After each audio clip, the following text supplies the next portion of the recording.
वाघोलीमध्ये मद्यधुंद dumper चालकाने 9 जणांना चिरडल्याची घटना ताजी असतानाच आता पुण्यात पुन्हा एक अपघाताची घटना घडल्याचं समोर आलंय।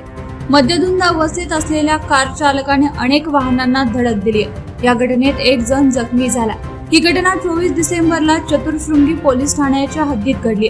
दयानंद केदारी असं गाडी चालकाचं नाव आहे। पोलिसांनी त्याला ताब्यात घेतलं असून गाडी चालवताना तो मद्यधुंद अवस्थेत असल्याचं पोलिसांनी सांगितलंय। या अपघातात वाहनांचं मोठ्या प्रमाणात नुकसान झालंय। या घटनेनंतर नागरिकांनी कार चालकाला पकडून चांगला चोप दिलाय। पोलिसांनी आरोपीला ताब्यात घेतलंय। या घटनेत एक जण जखमी झालेल्या व्यक्तीला उपचाराकरता रुग्णालयात दाखल करण्यात आलंय।